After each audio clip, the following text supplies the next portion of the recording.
Guys, welcome and hello and hello and welcome and welcome and hello and welcome. Happy Friday, guys. It is January 12, 2024. Toper time check. It's 10:37 in the AM out here in beautiful sunny Los Angeles, but boy, is it cold today. Absolutely freezing.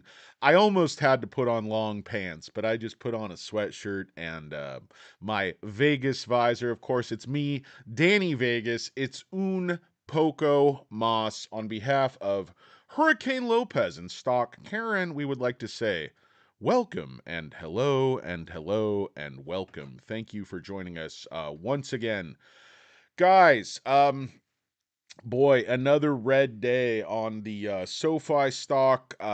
This thing is, I know it's down and I thought it was going to hold 815, but this is just about as predictable as it gets, guys. I mean, the algo's sitting here in this plateau, pushes up to 850 just last Wednesday. Okay, then falls off a cliff, comes back up, and the plateau's holding at $8.25.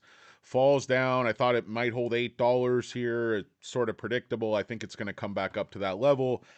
They're killing some calls. Eight puts, of course, are not printing at this time. But it's basically, max pain this week was supposed to be $8.50. They're below that, leading you to believe that options sellers are winning the day, leading us to believe that bears are sort of winning the day. But I'm still trying to figure out, is this finally going to be the earnings report where the results actually matter? Because there's sort of the bearish arguments against the company, and I will go through those. It doesn't make money. It's just a bank. It's a SPAC scam. The accounting is flawed. The growth is stalled. The tech is slowing, and the competition is coming, guys. And there's other points we can look at, but I'm gonna be quicker. That's what she said on my live streams, because as people have pointed out, listening to me for an hour is just, you know, it should be outlawed in the Geneva Conventions, having an hour of Danny Deals. It's just too much. Once you're done listening to me, you're going to need therapy from that one. But anyway, guys, it's the SoFi stock. It's ticker symbol SOFI. Trading is pretty heavy today, honestly. 29 million shares traded through the first 4 hours. So again, we're probably on pace for that 40 million. Of course, what they're doing is they trade a lot early and then they really slow the volume down toward the end of the day. But I'm just not at all, I'm just not at all worried about this price action. I feel bad for, fools who set those stop losses and get stopped out. As I noted, I don't like to trade options. I definitely don't like to buy calls around the ER. There's just too much volatility. I have calls for after the ER, but they're just not letting go of the stock. They're not done playing games with it. So volume the last couple days has been what I would consider the bullish range, but the stock continues to plummet in these sort of 25-cent increments. Now, if you look at the chart, guys, it's just it's just far too cute. Like, you see these drops, like from here you go $8.25 down to $7.96, and this is exactly an hour. You see this kind of repeatedly with the stock. Like, this one was exactly a half hour, this drop, and then you go back and it's like 35, and then this one is basically a half hour. So the algo, literally, it's like it pushes down for like 30 or 60 minutes, and I don't know. I'm just trying to figure out, like, what is the move here? Are they killing options? Who's dumping? That's really what I can't figure out, because we're getting kernels, we're getting hints through the website traffic, through, I think, management's silence is telling, because everything management has said is we're making a profit. Now, is that profit going to be 1 cent, or, as I'm predicting, is it going to be closer to 5 cents? I've been saying 4 to 6 cents. That's kind of my range. Now, could it be 1 to 2 cents? Yes. What would happen if it's 1 to 2 cents? I think, that's basically completely priced in. So whether they attack, whether they run it up to a pump and dump, I think 1 cent is basically neutral. 0, 1 cent, kind of neutral. Break even, I think, will sell off. Any loss will sell off. The street's looking for sort of that 0 or 1 cent loss on the Q4 ER. Management is telling you it's going to be a gap net profit. So I guess it's a question of who do you believe, who knows the numbers. One of the things I was looking at in terms of the Pareto call um, was that, there's an article out in Motley Fool, and it's by this gentleman, Steve Symington. And again, I like to look up who I'm talking about. So, Steve Symington, he is a 68% success rate, number 166 out of 27,000 financial bloggers, and number 251 out of 36,000 experts. So this guy has an extremely strong stock record, and this article is entitled "This Analyst is Dead Wrong About SoFi." Here's why. Friday, January 12th. And I won't read you the whole article, but he basically goes through, he has kind of a similar rationale that I did when I was looking at this call. He just knows a lot more than me, and he's able to, you know, describe it more better. What's going on, everybody? How's it going? Who's here today? Of course, Not a Lurker, Manny's Weight Loss, Rolling Dubs, Matt Flo. What's up, guys? Christopher 73, Ryan SJ, Roshan Frumbler, Not a Lurker, Columbiana, Kingpin, JRP, C Bar Engineering in the house, Air Force in the house. Um, yeah, I'm drinking I'm drinking toilet tank water. Thanks, Air Force. Yeah, it's good things, guys. I've built up my immune system to incredible Spider-Man like strength just through environmental hazards that I you know pose to myself. Yeah, good call, Pete. Spying more may hold off until next week. Puts are heavy 750. Yeah, I mean, guys, how low does it go? It's very hard to say. It's how high does it go? We just don't know. You're trying to sort of call a bottom and decide what's a good point to buy. I thought it was a good point yesterday. I thought it was a good point the day before. I think it's a good point today because I can't call the bottom. I really thought support looked pretty good there at 815, but again, guys, I'll just state the obvious. This is not retail, investors who've been in the stock for a long time and are waiting for this ER. These people are not dumping at 8. This is not institutions who are long, dumping at 8. This is, high frequency algorithm computers trading the stock back and forth to itself, pushing the price action, pushing for stop losses, pushing to kill options, trying to accumulate and cover at lower prices. I don't believe for a minute, any retail investors are dumping here unless they're sort of doing it by accident with stop losses. And you notice they're pushing it, it didn't like bounce right off 8. It's still hanging out down there. So these bears are serious. Ranger Smith is losing the battle. These bears are very, very hungry and they're thirsty and they're tenacious and they just don't let go. I honestly thought we'd see some significant covering by this point, but we're just not really seeing it. Short interest remains over 120 million shares, ticked down a little bit yesterday, but borrowing went back up. So those numbers have kind of been moving inversely, which is not really odd if you kind of understand what these turds are up to. But the live short interest, they have them returning 1 million shares. I do not believe this for a minute when I look at that chart and I look at that volume. I don't believe they've returned 1 million shares at all. They were saying the exact same thing yesterday. Oh, they're returning all these shares, and then boom, after hours, borrowed all back. So, um, cost to borrow max, this is critical, guys. Cost to borrow max, 8%. This number rarely gets over 1 or 2. When it gets up by 8, that means shares are getting very, very tight and the stock is being shorted and borrowed. Because again, there's so many shares of SoFi, 10 million available, this many million available. Why would cost to borrow spike from, average of under 1 all the way up to 8? That's an eightfold increase. So just a little bit odd, just a little bit suspicious, just a bit of a coinky dink. But remember, guys, this KBW right after New Year's, this downgrade sparked this huge sell off, went from, nine, whatever it was, just dropped dramatically, sort of overnight on this huge, huge volume, 83 million shares traded. So it just came out of nowhere. You just felt, it was sort of a sneak attack, and it all felt just way too convenient, way too put together, way too timed.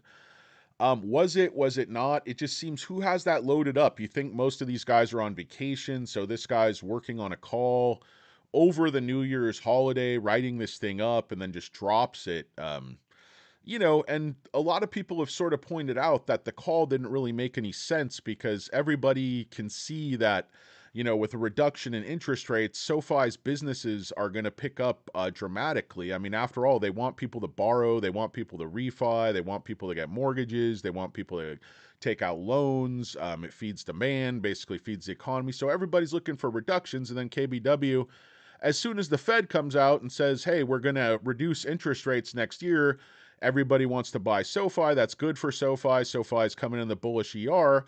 So they have to create a completely new FUD narrative, because they've been telling you, the brain trust, the chia pet, the five-headed bologna beaker sandwich, these type of guys, even sometimes the chipmunk from Oppenheimer, some of these other turds, they've been telling you for the last year and a half that high rates, higher for longer, are going to kill SoFi. They're going to drive defaults. They're going to kill the demand. They're going to put pressure on the balance sheet. They're going to put pressure on the gain of sale, not really a gain of sale margins, but basically nobody's going to want to buy, unsecured debt, even though SoFi has the super premium borrowers. That didn't even really make sense, because SoFi has been excelling in a high rate environment because they're adding a lot of members who want the good, deposit interest rates, and those people are signing up in droves for direct deposit. It's driving deposit growth, allowing SoFi to make more loans, allowing for a lower cost of capital, allowing for more net interest income, higher margins there. And that's what's driving the company toward profitability. But they're saying all kinds of other things like in this article. So he goes through it probably more better than I can. But again, Steve Symington, we saw his qualifications here, 68% success rate. So long story short, long story long, long story droning on. Just keep that in mind. So he's talking about the KBW call, went from, a hold to a sell, underperform from market perform.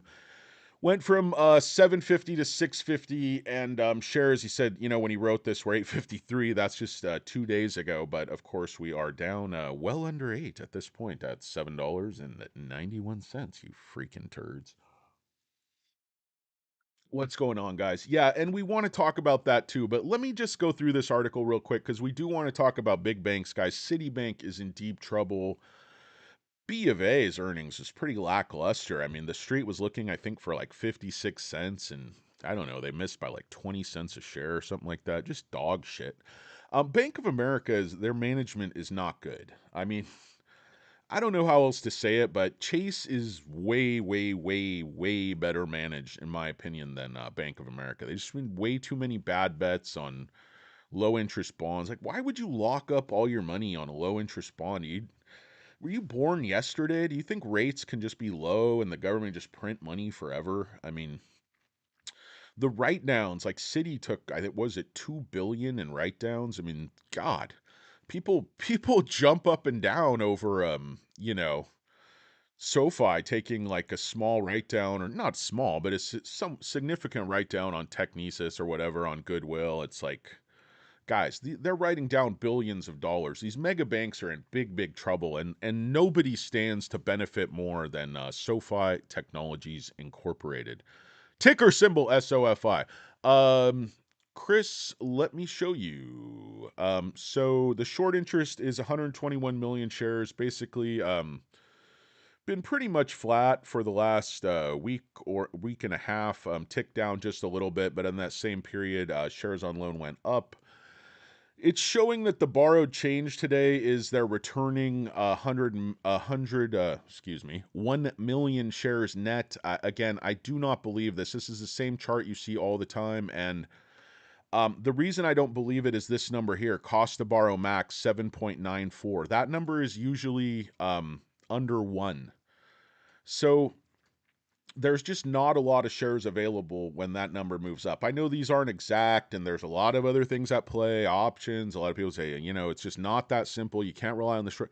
I'm not relying on it for any, particular data or a decision to buy or sell or anything like that. I'm just saying when the cost to borrow spikes, shares are in shorter supply. It's just A to B common sense. So, in any case, Chris, there's a short interest. Excuse me. No, I do not want Belichick. I hate the Patriots. I hate Belichick. I hate Brady. Um, you know, I just I'm just not a fan. That little turd. Thank you, Chris. Appreciate that. Frumbler, my main bank is BMO. Cause no, should I just come SoFi in Canada? Yeah, that would be nice. Some international expansion would be a nice growth avenue, but we do have a huge, a huge market we could just grow domestically in the United States for decades, literally. The financial services, these industries, lending, banking, these are huge, huge industries with great margins already. And SoFi is going to drive that, one step further, be more efficient, native digital online. It's all from the ground up. The hard part is the transition, guys.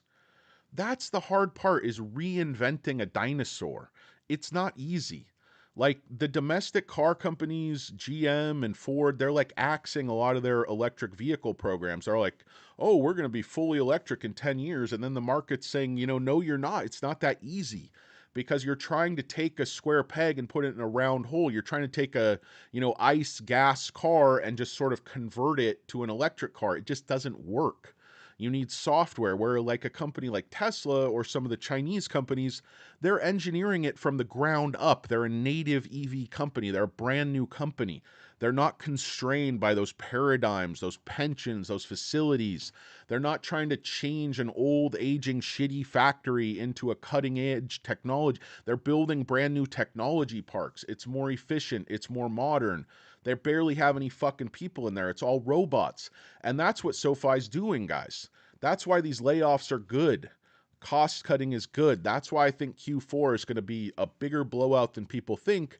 Maybe not in terms of revenue. I don't think revenue is going to be some huge surprise, but if you really think about this KBW call, guys, it's basically you have to say the gist of it is management does not know their numbers. Management does not understand the company. How can they miss EBITDA by 15% from street estimates, given the razor like, the scalpel like precision management brings to the table when, predicting numbers, when adjustments come in? It just doesn't make any sense. So far, SoFi had just doubled, so we know that. SoFi shares remain polarizing. This is the parrot. But noise aside, anytime a growth stock's trading at premium valuations with 15 to 20% downside potential to consensus EBITDA, like, but that's the hard part is how does he arrive? How does he arrive at that number? How does he decide that they could be that wrong? Because history suggests that management is just not going to be that wrong, that they do understand their numbers, they understand their company. And his basic contention is like, management knows everything the parrot knows and 100 times more. So how could they be so wrong in their math, in their assumptions, when quarter after quarter after quarter, they're giving conservative guidance and they're beating and they're raising every single quarter? Why would they now be 10 to 15% wrong or 15 to 20% wrong? 20% potential downside in consensus EBITDA because management is even usually pushing a little bit higher than consensus or at least toward the top of the range. So, does that make sense to anybody? That management went from being absolutely dead on balls, as they said in, was it My Cousin Vinny? Dead on balls accurate. Um, Marissa Tomei, what a good film. But I think she won an Oscar for that. Pardon me, guys. Been a little bit sick, as you know. Had some snot issues there. But anyway, guys, what's going on? Hello and welcome. Hello and welcome. Yes, we are eating their lunch. Should be legal. Maria, are you aware of the risky turd zone here? Who? Hi, Maria. Hi, Kareem. Hi, Chris. Not a lurker. That's Alberti Bertie Avalez. I am running for president. Roll Tide, Billy Jack. Um, let's see. I don't care about stock. StockTwits is annoying me. The people there are annoying. You guys are annoying also, but they're even more annoying. Like, I don't know. It's just like, if you want to watch, watch. It's word of mouth. I don't care. I don't need a bunch of randoms. Warren Sapp, is that the Warren Sapp? What is best CSP? I wouldn't play options around the ER. It's going to be very, very volatile. I just think the stock can go from 7 to 13 in the blink of an eye. It just depends how well you know what you're doing. I think there are other strategies that are more of a hedge. Some of the techniques you see where you're just trying to play for a sideways range. I think the stock's personally going to run up, Warren Sapp, but I thought it was going to be going up by now, and I was 100% wrong. So, I don't understand why anyone would want to listen to me. But so far is average 200 day. Yeah. Yeah, this is true. I mean, guys, people are saying support. It could be 760. I mean, let's take a look. But I do want to let me get through the very last bit of this stupid article. I wanted to try to keep this live stream relatively short. I can't see how long it's been going because the clock is in white there, so I can't tell. But anyway, it's been going too long already. So basically, I already read that part. Sorry, guys. I'm a little bit scatterbrained. I've had either not enough coffee, too much coffee. Put another way, a significant part of SoFi's business involves writing loans to consumers and either holding them on the balance sheet to maximize interest income or securitizing and reselling them to other companies. And because SoFi marks up the value of those loans to account for every factor from expected future resale prices to interest fees, default rates, there's a risk that the mark-to-market value of those loans could be reduced as borrowing costs begin to decline. And they are very conservative with how they mark those loans, and a third party marks the loans. More specifically, KBW estimates that for every quarter point reduction in SoFi's fair mark-to-market value for its held for sale loan portfolio equates to roughly 50 million headwind to revenue, or roughly 5 cents per share in earnings. Indeed, SoFi ended last quarter with just under 21 billion of loans held for sale at fair value. 0.25% does equate to 52 million. Okay, I mean that's fair, guys, but what they ignore, and I think everything has pluses and minuses. There are going to be things that are driving SoFi to the good when rates are high. They're getting more deposits. They're getting more member ads. It's basically driving the top line growth side of the company. Now, if rates come down, it's going to drive demand for loans, which is how they make the most money. So the fact that their current loans might go down a little bit in value, I mean, think about as they cut the demand for student loans, those customers coming online. There's going to be a lot of new demand. There's a lot of credit card debt out there. I think there's going to be still a tremendous amount of demand for their lending products, which is going to more than make up for any minor accounting adjustments. And I still think there's going to be demand to buy SoFi's loans no matter what, because they have the highest quality unsecured loans, and there's always going to be a secondary market for debt. There's companies that just buy and sell debt. They hold debt. It's just, this is not going away. It's, if you look at the numbers on this sort of secondary market for these loans, it's huge. Everything is securitized, and people act like this is an existential threat to SoFi. This is sort of this guy's like, it's such a doom and gloom case going from 750 to 650 and a sell on the basis of interest rate cuts, which everyone knows is good for SoFi. So you ignore all that good, you focus like a laser beam on this bullshit. Anyway, guys, so enough of me ranting. So they mark the loan. So he's basically saying, that if the mark goes down, that's going to put a lot of downward pressure on revenue. 50 million for a quarter point. Okay, so he wrote an article last August highlighting that the Fed's repeated rate hikes has served to accelerate SoFi's growth, but in the same article, I also highlighted comments from CEO Anthony Noto arguing that SoFi would remain in a superior position to continue taking market share by holding its own products' rates much longer and higher than its competitors. And, listen, the mega banks never even raised their rates past, 1/100th of a point. nobody can compete with SoFi in terms of giving their members a better deal, helping them get their money right. That brings us to two key problems with KPW's downgrade rationale. It not only seems to assume that SoFi management will be caught off guard by those mark-to-market losses, which is ridiculous, within its held-for-sale loan portfolio when rates begin to decline, but also implies that the relative strength of SoFi's remaining businesses wouldn't be able to pick up the slack. And that's exactly what I'm just saying. On the latter, it's worth noting that last quarter was the first time the company, all three, positive contribution, profit, we know that. Management's detailed conversations, and okay, listen to this. Given SoFi management's detailed conversations and masterful navigation of the topic for the past several years, I have a hard time believing they will be caught off guard by the effect of falling rates this year. This guy's just directly calling it out. The KBW call is not credible. It lacks credibility. Okay? The argument is bullshit, said another way, to put it artfully. As of the end of October 2023, SoFi had sold over $14.5 billion and securitized over $13.7 billion of personal loan collateral. Pretty high, pretty good. Two figures the company updated for investors, along with a new $375 million securitization agreement with BlackRock that announced in October and closed in November. Also in November, SoFi not only sold a $100 million tranche of its loans, tranche, at a 105.1% execution level above its 104 point. So it's over 1 point above the mark. Whew. To an unnamed partner, but came to terms on $2 billion forward flow agreement to sell additional loans at similar execution level with the same partner going forward.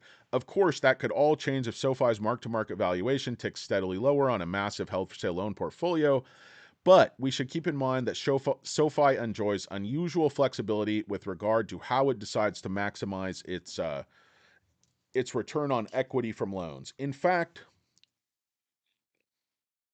little Powerade there, guys. Trying to get some electrolytes. I'm dehydrated. Need a little sodium. In fact, Noto was asked about this, very concerned during SoFi's first quarter 2023 conference call last May.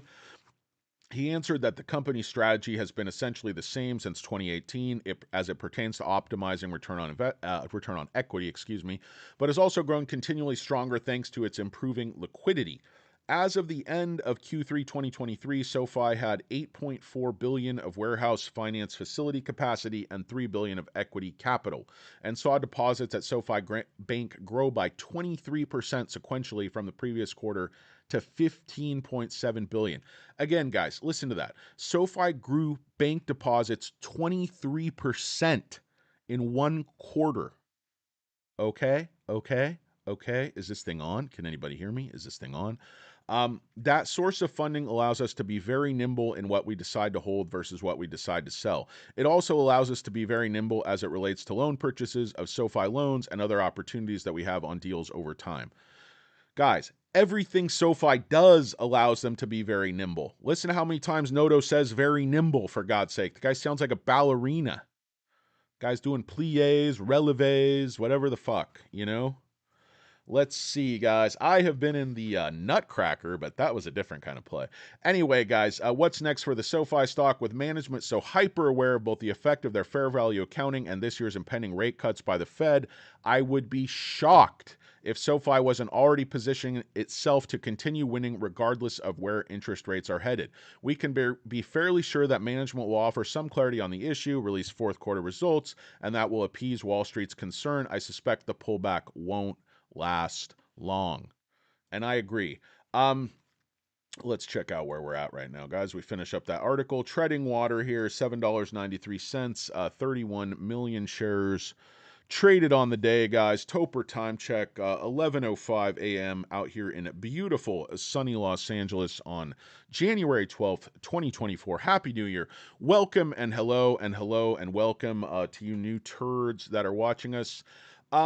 What else can we tell you? What else has been in the news? Of course, much of my content I do lift from Tanner at Future Investing.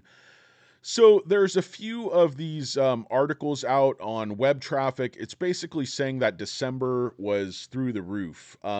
if you look at Tanner's tweet, these are low.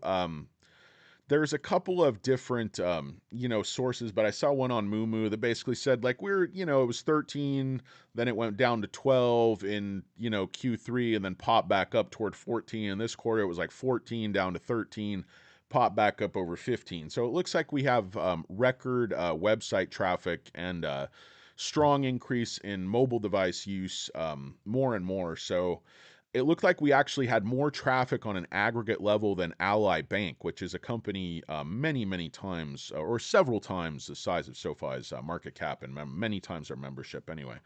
Um, what's going on, guys? Welcome and hello. I'm trying to breathe, guys. It's not very easy. I'm getting out like 5 million words a minute here, like the Micro Machine guy. I've never sold or flipped shares, just keep accumulating. Keegan Mullins, but I only sell to buy more cheaper.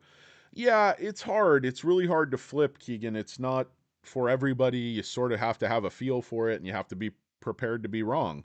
What's up, Stockman Mark? Just talking to you guys right now. Got to get off this live stream very soon. I got a lot of work to do. Let's see, guys. Noto better bear his teeth. Yeah, I seriously think, guys. And this is what I'm getting to with my predictions.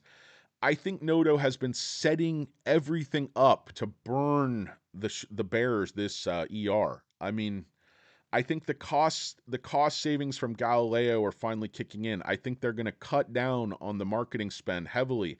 I think they're signing a lot of members up based on the stadium, based upon football, based upon the concerts, based upon all that organic name recognition growth that the SoFi name has been accumulating over the last couple of years, through marketing. I think they're going to choke all that spending down and try to turn in the biggest beat they can for Q4, set the tone, raise expectations. I think the real key here, guys, is the guidance. And when you talk about the guidance, you have to talk about the layoffs. You have to talk about the cost savings from Galileo.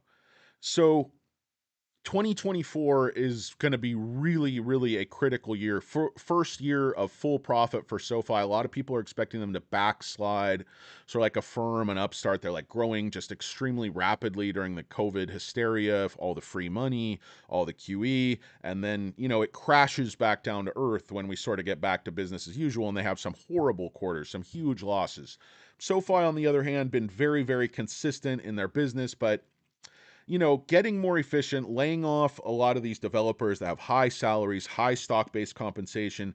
I think it's going to do wonders for the guidance they're able to turn in for EPS, EBITDA, everything going forward in 2024. This is just one more reason I don't think this call by KBW makes any sense.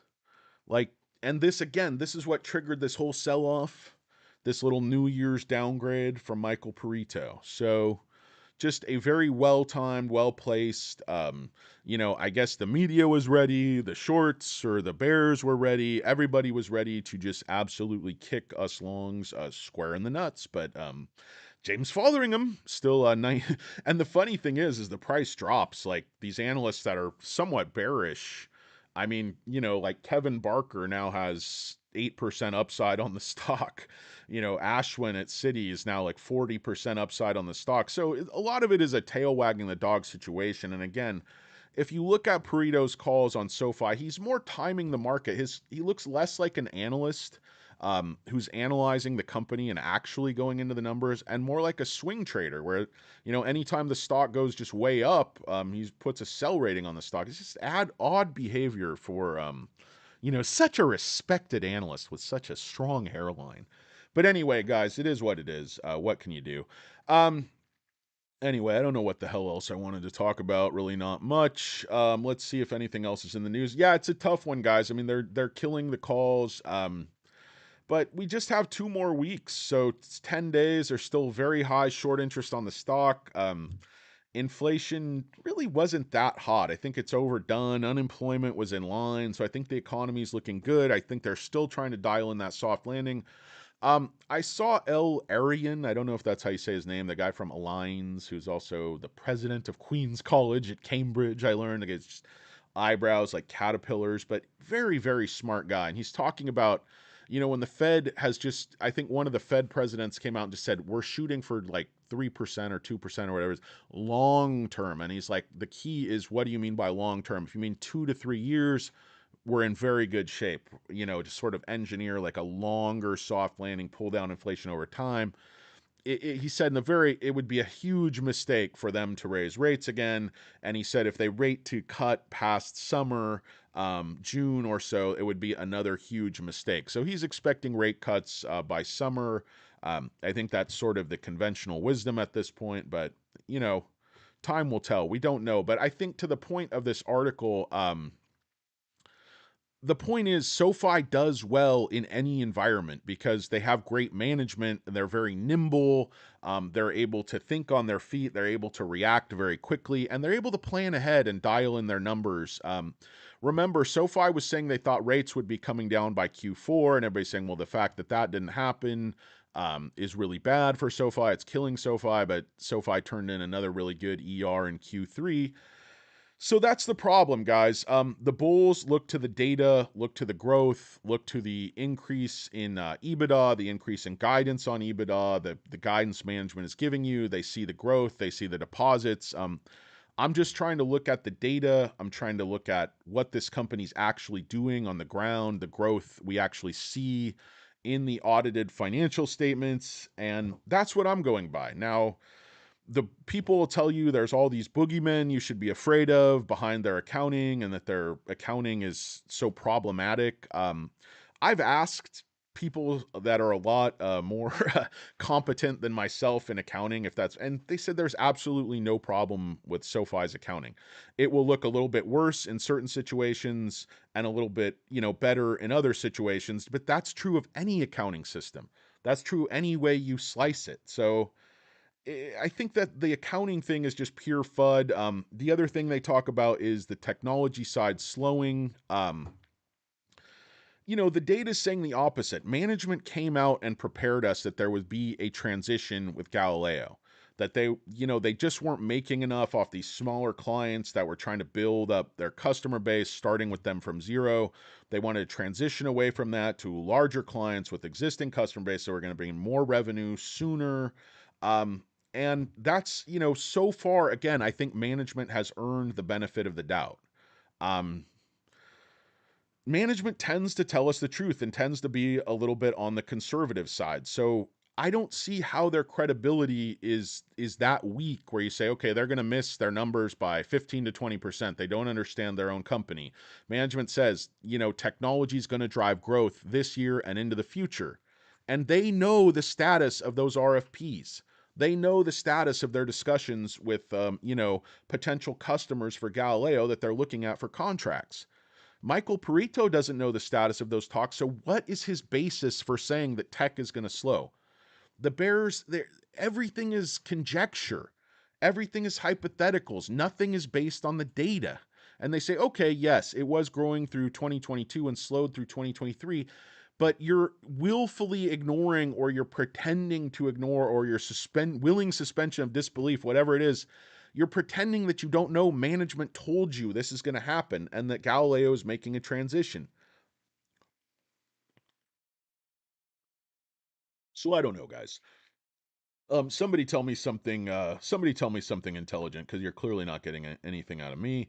Um, what's up, Ross? How you doing? What's up, Chris? I don't care about the technicals because they don't mean anything. Because I mean, eh, like, what do you want to hear? What do you technically? This sucks my ball sack. I mean, okay, here you go. Like, um, let me say technically this sucks. Like, so we're exactly the same spot we were 30 days ago. I don't know if that sparkles with everybody, but 30 days ago we were at like 790. Today we're at 790. Um it's a little bit more easier to see on this. Um look guys, $7.90 December 13. Massive run up to $9.32. This is in one day. Okay, comes over, trades sideways, little pump and dump, little hump, massive dump on the other side. It's like a mirror image. The stock always tends to trade this way with these mirror image responses. That's why I think ultimately it's going to run back up and challenge the all-time highs. But then again, then you step it down. You plateau at 850. You plateau at 825. You plateau at $8. Um, what technically this is algorithms, well-funded algorithms trading the stock. I think they're pushing down. I don't think this chart means that much. I don't think the levels mean as much as maybe even I thought they did. 815, I still think is awfully sticky. Let me do some like napkin. Let me do some stupid technicals, which is kind of what I specialize in. Um, Take a look, guys. I mean, if you look at this period right here, from say here to here, okay? The stock has basically been consolidating around this line, this blue dotted line. And what I mean by that, okay? Think of it as a seesaw. Think of it as a balance. Um, if you look over here, basically everywhere from right here to right here is above this line. It's kind of the line is basically support. Okay? And then somewhere in here, it just flips. And it keeps bouncing off this line, but the line is basically resistance. It's like a magnet. It's coming back to this line from, June all the way through the year. It's like, okay, it pumps above, it pushes below. Then we see this again, another massive move up here. Um, what does it mean? A month ago, okay, it trades up, it sucks some people in.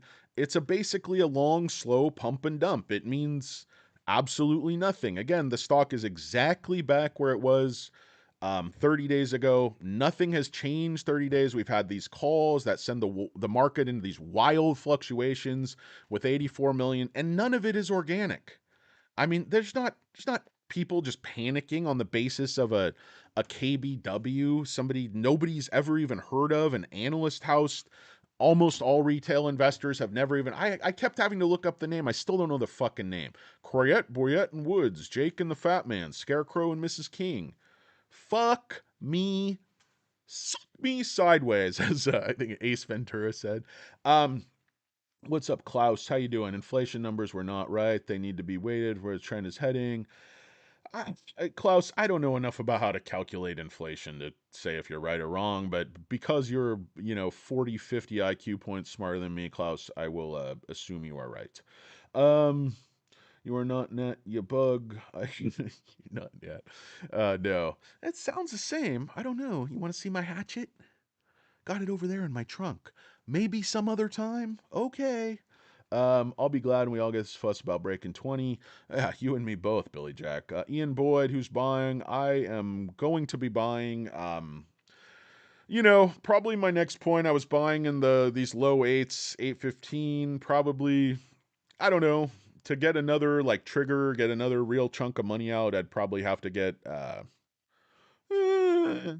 Jalen. Spend the money I make doing stand up. Me guys, important me. I own, 400 to 500 vehicles. You guys can suck my ball sack. Um, let's see. I don't know. I don't know exactly where I'm gonna buy. I don't have like a trade. I have way, way, way too much SoFi already. But anyway, back to my stupid point here. Um, this level, just because this went a tiny bit below this line, people like freaking out. But that's not how this stuff works, guys. That's not how technicals work. The stock went above this line, it kept getting magnetically sucked back into the vortex. The succubus vortex that is this blue dotted line here. 815. I had drawn it at 815, but obviously we saw consolidation here. We saw some consolidation here. We're seeing some consolidation here again. This is the only place this stock has consolidated really over the last, 7, 8 months. So I think it is critical, but am I just freaking out because it broke down below there today? No, you know, no more than usual. Um, anyway, guys, I don't know. Does anybody else have anything of merit or interest to say? Or is it more of your normal stupidity?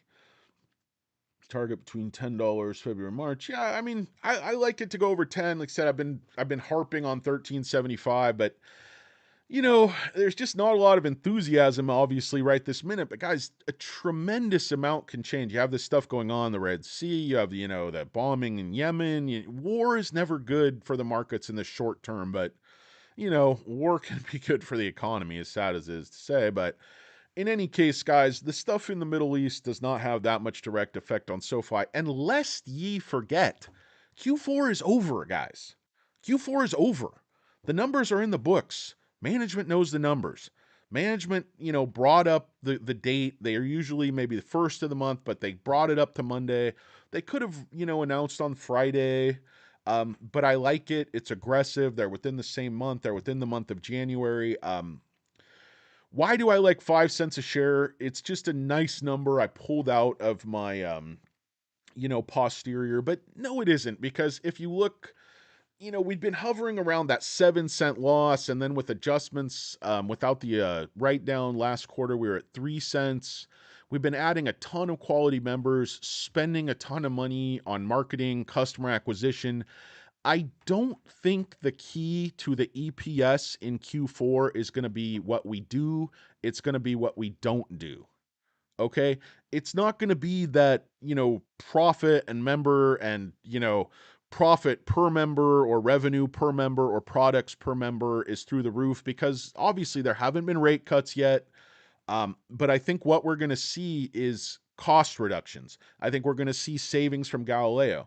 So I think the EPS beat, the huge monster beat, will be driven not just by growth but by cost savings. I think SoFi has quietly implemented a lot of cost savings during Q4, and I think they're going to spring that on the market. And I think it's going to be an October surprise in January, guys. They call me Mr. October. I don't really know why. Not even a huge Reggie Jackson fan, but I don't know. Anyway, guys, let's see. Anybody left here? Not a lurker. What's up? Not a lurker's on fire, guys. Somebody get the fire brigade over to his house. Let's get a bucket brigade over there.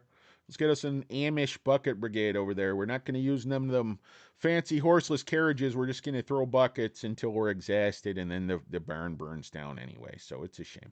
And then, the bucket brigade doesn't, it's just not effective against a large structure fire. Firehouse Peak can tell you all about it. They do not use buckets over at the NYFD.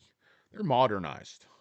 It's like those old, was that DiCaprio movie? Oh God, Bill the Butcher, the whole thing. I always blank on the names of things. They had the fire brigade, and they're showing up and they're fighting, and like they're stabbing each other, the competing firemen. I know Firehouse Pete is not going back to that era of the horse-drawn fire brigade where you had to pay everybody and you stabbed each other. Things are much more civilized now. Um, Bank of America, garbage ER, Citibank, garbage ER. JP Morgan was actually pretty good. They had record profits. Yeah, and I agree with you, Citizen. It was mediocre, the ER, the revenue and stuff. So yeah, I think SoFi is going to look incredibly, incredibly good by contrast and bring a lot of money into the stock. That's my opinion. Let's see. SoFi has put in the work they made through. Yeah, SoFi has made a lot of really good decisions. I'll do great on their own, be retired. John Candy, Memphis, Tennessee in the house. What's up? Payush is here. He's loading up the boat on SoFi as he does every single day. That ends in Y. SoFi, Payush buying the dip, of course. He is always buying the dip. Not a lurker's here. Air Force here. Not a lurker's dad is here, who used to be known as Alberti Berti Aviles, but now he has taken the paternity test, and he is not a lurker's father. So we have a lot of discussions to have with our family and friends. The analysts are just manipulating the stock. Preto isn't be right. Yeah, exactly. I mean, he's trying to move the stock. He knows better. 768. A lot of people are saying that, Kareem. I've heard a lot 760s. So we have to see, guys. I mean, I'm looking at what's happened here. It goes above, it goes below. I don't see that this line is less meaningful just because the stock is slightly below it than it is slightly above it. Levels work like magnets. Sometimes they repel the stock, sometimes they attract the stock, but invariably, if the level has a lot of meaning, the stock will consolidate around that level at certain points, as it did here and here, and as it's doing here. Anyway, guys, so it's the SoFi stock. It's ticker symbol SOFI. We're getting basically on the day we're getting kicked in both testicles by a steel-toed boot. As Chip Douglas said in Cable Guy, Christmas for me with a TV dinner and a steel-toed boot to the face. It's like, geez, where do you go from there? Happy holidays. In any case, you freaking turds. My some of this is some of my watch list here. I watch so many stocks, guys. Most of my real watch list is not on Yahoo, but this is kind of an older one. Um, Probably getting kicked in both balls on all my stocks. I don't even know what's going on today. I know Tesla. I'm getting hurt. Don't have that much Tesla right now because it's got a little bit too hot there. Close to 300. Got out of a lot of my position. Um, I don't know what else is going on. Yeah, bank stocks, I'm sure, getting hit a little bit. Pennies are always getting trashed. Google Meta up, Microsoft up. So it's a good place to be in some of those blue chip stocks. All the EV stuff down, all the ARC stuff down. Microsoft up a point. So anyway, guys, the SoFi stock is down 4% on the day. Upstart, by comparison, down 3, Affirm down 2, Palantir mostly even, Lucid down 7, Hood down 5, PayPal almost even. So, SoFi getting hit a little bit harder than the other fintechs, but again, I don't think this is organic. Um, if you chart this turd, and somebody was asking for a turd nickel, if we do some technical analysis on this, oh shit, I'm not trying to draw. Can we just clear the drawings for God's sakes for a minute, guys? Can we just do that? Um, God, I'm an idiot. Let me do that again. You got to clear and then hit this and then do this. But if you do some technical analysis, like you can see the algo working here. This always sort of looks like a 45. Um, I think this thing has to bounce ahead of the ER. I mean, I know the guy from Deutsche Bank came out predicting 1 cent, negative EPS, but wouldn't management have to warn by now? I mean, when we were talking about this on SoFi Weekly, it's like if they have negative EPS, guys, if it's like -3 or something, um, this stock's gonna get probably cut in half. I mean, I hate to say it, but we'll at least go back down in the sixes. I mean, and that's if we're starting from 10. If we're starting from here, I mean, we could be looking at all-time lows because the FUD, that's why I just don't think, man, I think there's very little chance we don't make at least 1 cent. Um, I just can't believe management, unless management wants to crash the stock and, as in part of some kind of deal or something, but otherwise, I think there's absolutely no way they wouldn't have warned or left the door open to a loss. I mean, management has been unequivocal for 2 quarters. I mean, that, hey, they told us what was coming in Q3 and they told us what's coming in Q4. And, I think if you take out the write down, 3 cents looks very good considering the growth in Q3, considering all the traffic that's driven by, the stadium, everything going on with the NFL. And again, SoFi was sponsoring some dandruff issues in the dry air. When you have this beautiful quaff, it comes with both pluses and minuses, but mostly minuses.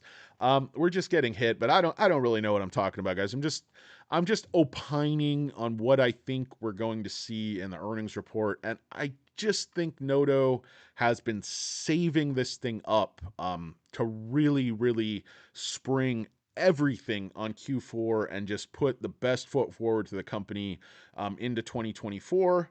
And I'm expecting something really good, but like I said, you just never know in this game. It was like Marky Mark said in The Fighter. He's like, you just never know in this game. I think that was after he knocked out. I can't remember. But anyway, that was a pretty good movie. But I don't know what I was talking about, guys. But look, I want to talk about just very, very briefly. The bear case just doesn't make sense. I've talked basically about all of these, except for competition, SPAC scam, just a bank. We've done all that to death. Doesn't make money. That's pending this ER. But the thing about competition, guys, people when they say it's just a bank, um, First off, on the technology side, there is no other company competing for these RFPs, providing these services that Galileo has, that also is a bank with a bank charter like SoFi, that can offer you the native hosting of all your banking needs right in house along with the software.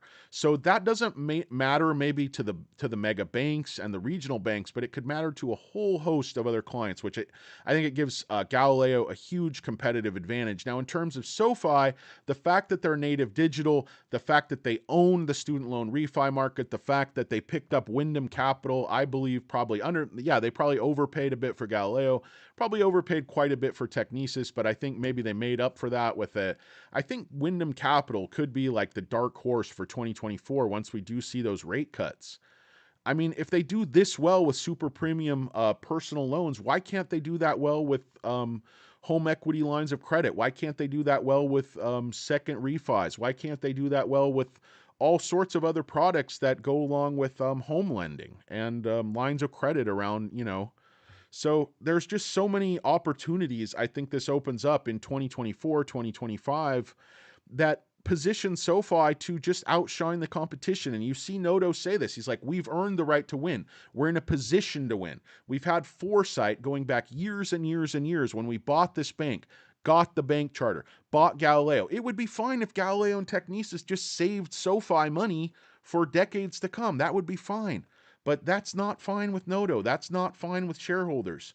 We're going to go after that tech multiple. We're going to go after the software business. We're going to go after the Amazon Web Services of fintech.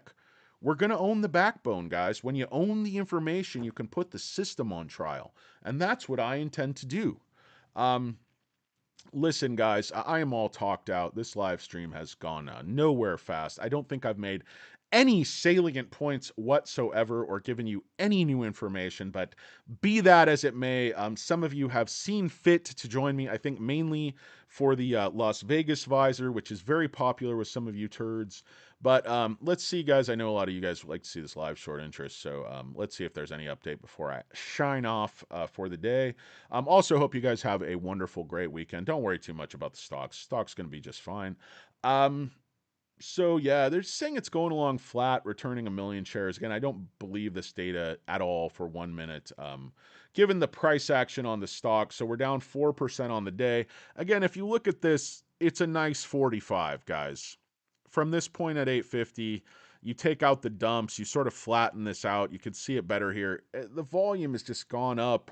Bullish volume, bearish price action. What does it all mean? I don't know, but I think fundamentals are going to matter this time, and I have zero hedge going into the ER. I've got a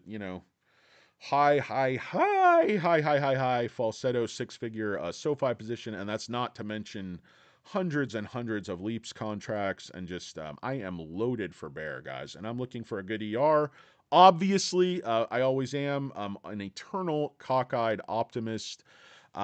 And I think this thing's going to be a huge beat, and I think the stock price is going to go up. Simple as that. Gangs of New York. Thank you, Stockman Mark. Klaus, thank you very much. Montana Trout, Fisherman Lee, Armstrong, Bobby Joe.